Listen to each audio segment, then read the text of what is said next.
Hallo my vriend, mooi dag, dankie. Ek lees van Paulus 2000 jaar terug, sê in Romeine 8, die skepingssig. Dis ongelooflik, nê?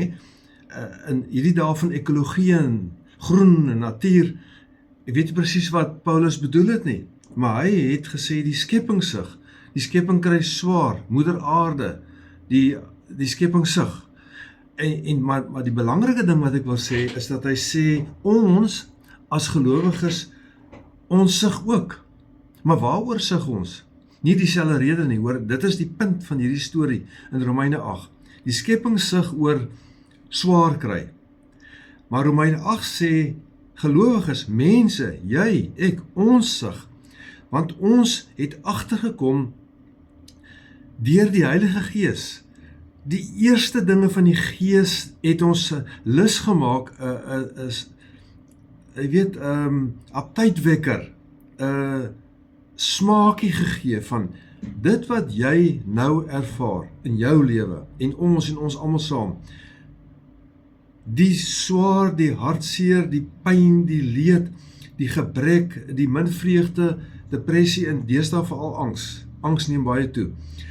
Dat dit wat in jou lewe is, dis nie die volle storie nie. Daar is baie meer en groter en anders moontlik. Die Romeine 8 praat van die eerste gawes van die Gees. En dan praat dit daarvan, ons sien uit, ons verlang, ons hoop na meer. So, dis 'n groot verskil hier, hoor, die skepping sug, net oor plein swaar kry. Maar mense sug in hulle lewens wat swaar is, maar wat hulle tot sig bring is die ongeduld, die spanning tussen wat hulle nou sien en beleef, moord, doodslag, godloosheid, geweld, jy kan opnoem. Maar dit wat mense nou beleef en wat God se wil is, dit is twee wêrelde en daai twee wêrelde is in stryd en dit gee vir Christen mense 'n spanning. Maar dan sê Paulus, en dus 2000 jaar terug het hy daai insig gehad, dat, kyk, mense kan vir mekaar bid, mense noem dit voorbidding, en dit is fantasties. Jy moet vir iemand bid, en ek hoop jy het iemand wat elke dag vir jou bid en intree met jou sake, jou belange op die hart dra en vir jou sal bid. Maar hier in Romeine 8 sê, en dit moet jy die teaching, die lering vat, onthou nou nê, die Heilige Gees bid vir jou. Dink jy daaraan? Jy moet bid dat die Heilige Gees vir jou bid. Jy moet weet die Heilige Gees bid vir jou. Maar wat bid die Heilige Gees vir jou?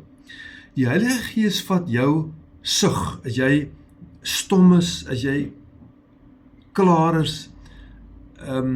Die Heilige Gees is daai groot vegter, driekers, hy weet wat ons nie weet nie. Die Heilige Gees vat vir jou as jy nie eers weet wat jy moet weet nie. Jy weet nie hoe om te bid en te vra nie. Hy vat jou sug, jou gebed. En die Heilige Gees vat jou sug na die Vader. Volgens die wil van die Vader. En die Vader sê, maar ek het nie 'n probleem hiermee nie, want die Heilige Gees bring my wil na die Vader volgens sy Vader se wil. En die Vader sê, maar ek sal dit doen, want dit is volgens my wil. En die Vader sal vir jou in jou lewe laat aanbreek die wil van God. So as Romeine 8 sê, alles werk mee ten goeie. Moenie dink enige goed nie. Dis as dit reën, gaan dit nou weer son skyn, as dit droog is, gaan dit nou weer reën, as jy arm is, word jy ryk en siek is, word jy gesond nie. Dis nie daai tipe wishlist nie. Dis nie wat die Bybel bedoel nie. Definitief nie. As die Bybel bedoel in Romeine 8, die Heilige Gees vat jou swaar, jou sug na God. En is God se wil om jou te help volgens God se wil. En dan sal die goeie gebeur. Wat 'n goeie? Die goeie wat gaan gebeur, is wat God dink goed is. En dit is nie wat jy dink wat goed is nie, of ek. Dit is twee wêrelde. En dan praat Romeine 8, maar wat is nou die goeie? Wat God se wil is, volgens die wil van God. Wat moet in my swaar, die Heilige Gees bid vir my en God se wil sal geskied in my lewe, en die goeie volgens God sal begin gebeur in my lewe. Wat is dit? En dan sê Romeine 8, die goeie wat gaan gebeur, is dat soos wat die Vader Jesus het, gaan Jesus broers en susters hê, 'n familie, wat al hoe meer is soos Jesus.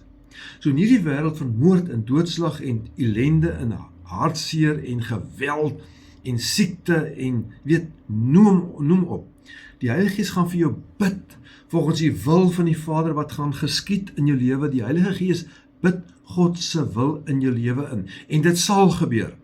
En wat sal gebeur, is dat God se goeie gedagtes in jou lewe sal begin gebeur. Naamlik, jy sal wees soos Jesus.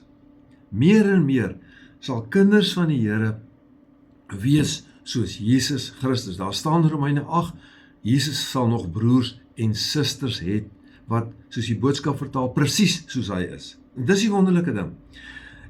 Gebed gaan nie oor 101 wille en idees en rate en gebed gaan oor die Heilige Gees wat vir jou bid en God se wil het geskied in jou lewe.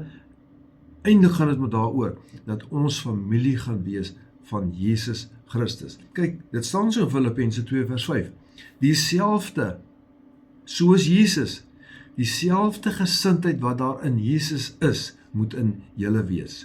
In hierdie wêreld van geweld, die geweldige tragedies van Palestina en Gaza en Oekraïne en in Afrika in persoonlike lewens, onrus is daar onlangs die geweldige tragiese moord van Wyle oom Pretorius. Die Heilige Gees vat hy trane en hy gebed en vat na God en God sê nee, God se wil moet geskied en wie wat moet gebeur? Mense, bose mense moet word soos Jesus Christus. Dit is waarvoor ons bid. God se wil moet geskied.